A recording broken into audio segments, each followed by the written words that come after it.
দেৰগাঁও ব্ৰহ্মপুত্ৰ কাষৰীয়া অঞ্চলত বানৰ ভয়ংকৰ ৰূপ নাৱৰ পৰা পৰি সাংস্কৃতিক কৰ্মী বিশ্বজিৎ ভূঞা সন্ধানহীন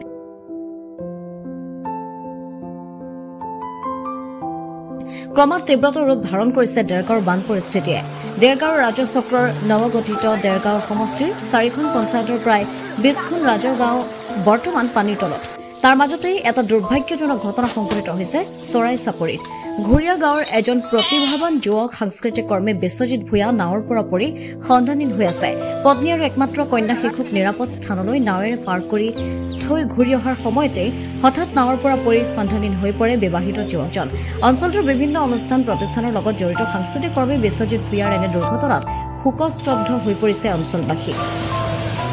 ঘটনাস্থলীত বহু পলমকৈ এছডিআৰএফ বাহিনী উপস্থিত হৈ বিশ্বজিতক বিচাৰি অভিযান চলাই যদিও বাতৰি যুগুত কৰা সময়লৈকে সন্ধান লাভ কৰিবলৈ সক্ষম হোৱা নাই অন্যহাতে ব্ৰহ্মপুত্ৰ চাপৰিত গোপালকৰ হাজাৰ হাজাৰ গৰু আবদ্ধ হৈ আছে যাক লৈ এতিয়া হাহাকাৰ পৰিৱেশৰ সৃষ্টি হৈছে আনহাতে গড়মৰা পকী দলঙৰ এফালে খহি যোৱাক লৈ শংকিত হৈ পৰিছে অঞ্চলবাসী যদিও মেৰামতি কৰি থকা হৈছে দলংখনৰ অংশ খহি পৰিলে যোগাযোগ ব্যাহত হৈ পৰিব চৰাই চাপৰিকে আদি কৰি প্ৰায় 20খন ৰাজ্য গাঁও ব্ৰহ্মপুত্ৰৰ প্ৰবল ফুটত পৰি উটি গৈছে গৰুকে আদি কৰি বহু পশুধন এক প্ৰকাৰ অবৰ্ণনীয় পৰিৱেশে বিৰাজ কৰিছে বানাক্ৰান্ত অঞ্চলটোত দেৰগাঁৱৰ পৰা কুমুদ বৰাৰ ৰিপৰ্ট পোহৰ লাইভ 8 মধ্যে বৰ দুৰ্ভাগ্যজনক বিষয় আমাৰ আজি প্ৰায় 4:30 বজাত আমাৰ বিশ্বজিৎ ভূঞা নামৰ ল'ৰাজনে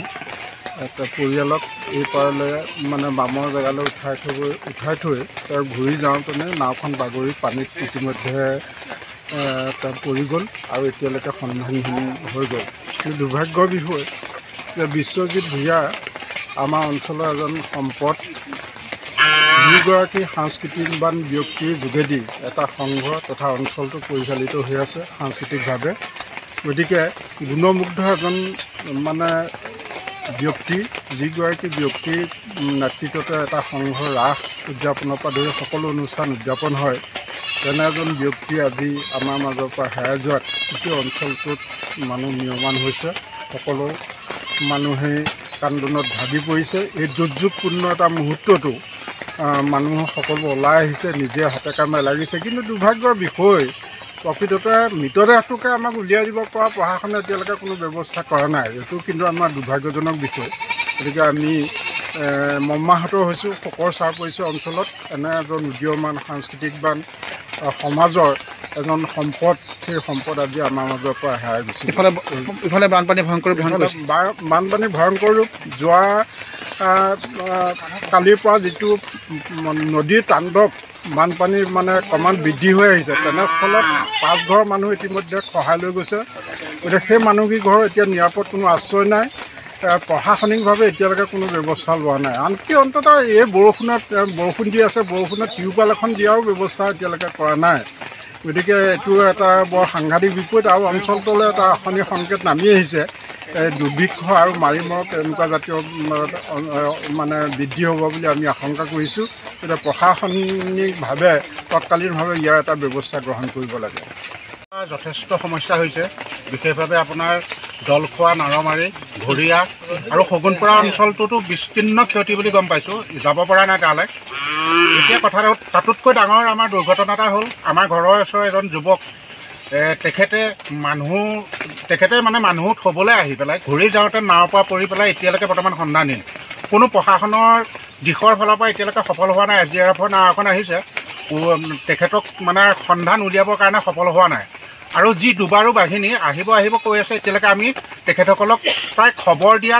12টামান বজাতে খবৰ পোৱা গ'ল এতিয়ালৈকে উপস্থিত হোৱা নাই আৰু ইয়াৰ দিশত মই ভাবোঁ গোলাঘাট প্ৰশাসনে তৎকালীন এটা ব্যৱস্থা লওক চাপৰি যিটো বৃহত্তৰ অঞ্চল গড়মৰাৰ পৰা শ'লমাৰীৰ পৰা ধৰি লৈ বানপানীত আমি অতি দুৰ্ভাগ্যজনকভাৱে ঘৰৰ ভিতৰত পানী সোমাই আছে তাৰ লগতে মোৰে এজন বন্ধু ভাতৃপ্ৰতিম আজি সেই পানীত ডুবি পেলাই নাও ডুবি তেওঁ আজি চিৰদিনৰ কাৰণে বিদায় মাগিলে আৰু এতিয়া সমূহ ৰাইজ আৰু ইপিনে মাথাইও ছিগি আছে প্ৰতিপাল কৰি আছে মাটি দি আছে কি হয় দেখা যাওক আৰু ঘৰৰ ভিতৰত বৰ্তমান পানী আৰু আমাৰ খোৱা বোৱাৰ অসুবিধা হৈছে খোৱা পানী অসুবিধা আৰু এনেকৈ কৰি ৰাইজৰ বহুত দুৰৱস্থা হৈছে তাকে কি কৰে চৰকাৰে হাতত লয় নে নলয় ইয়াৰ বিষয়ে যিজন যুৱক আজি ধৰি লওক আজি হেৰাই গৈছে এতিয়ালৈকে সন্ধানহীন ইতিমধ্যে SDF বাহিনী আহি পেলাই উদ্ধাৰ ব্যৱস্থা মানে অভিযান আৰম্ভ কৰিছে সেইজন কি ধৰণে কি হ'বলৈ পালে আচলতে ঘটনাটো তেওঁ মানে আহিছিলে মানে ধৰক গৰু গাই থ'বলৈ আহিছিলে মাথাৰিৰ ওপৰত থ'বলৈ আহোঁতে নাও ডুবি পেলাই হঠাতে তেওঁ নাইকিয়া হৈ গ'ল আৰু এতিয়ালৈকে বৰ্তমান সন্ধানী হৈ আছে ইয়াৰ ব্যৱস্থা চৰকাৰে কেনেধৰণে হাতত লয় আৰু অঞ্চলত দেখা পাইছে পশুধন গৰু ম'হ পুহিয়ে জীৱন যাপন কৰে তেনেকুৱা অঞ্চল তেনেস্থলতে গৰু ম'হখিনি বা তেনেকুৱা পশুধনখিনি কি ব্যৱস্থা গ্ৰহণ কৰা হৈছে এতিয়া চৰকাৰৰ ফালৰ পৰা বৰ্তমানলৈকে একো সা সুবিধা আমি পোৱা নাই গতিকে এতিয়া সকলোখিনি গৰু মানে মাথাৰিতে আছে আৰু ৰাইজে এতিয়া কেনেধৰণে ৰাইজে সহায় কৰে এইটো ৰাইজে চৰকাৰে জানিব আৰু সকলো ৰাইজে বিচাৰিছে চৰকাৰৰ সহায় যে কেনেধৰণে গৰু ম'হখিনি আমি বচাব পাৰোঁ তাৰ ওপৰত আমি চৰকাৰৰ ওচৰত আমি বিনম্ৰ অনুৰোধ জনাইছোঁ তেখেতসকলে যাতে আমাক আহি সহায় সহযোগিতা কৰিব বুলি যোৰহাট তথা অসমবাসীৰ বাবে সুখবৰ উজনি অসমৰ লগতে যোৰহাটৰ শিশু যুৱক যুৱতী মহিলাসকলৰ বাবে এয়া সুখবৰ যোৰহাটত মুকলি হ'ল লেকমি চেলুন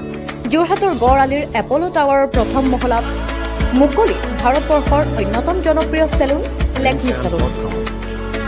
লেকমি চেলুন মানে ভাৰতবাসীৰ নিৰ্ভৰযোগ্য প্ৰতিষ্ঠান লেকমি চেলুনখনত আপুনি পাব বিভিন্ন ধৰণৰ সুবিধা য'ত অত্যাধুনিক যন্ত্ৰৰে আপোনাক সজোৱা হ'ব ইয়াত বিভিন্ন bridal package makeup artist skin care hair dresser সুবিধা উপলব্ধ হ'ব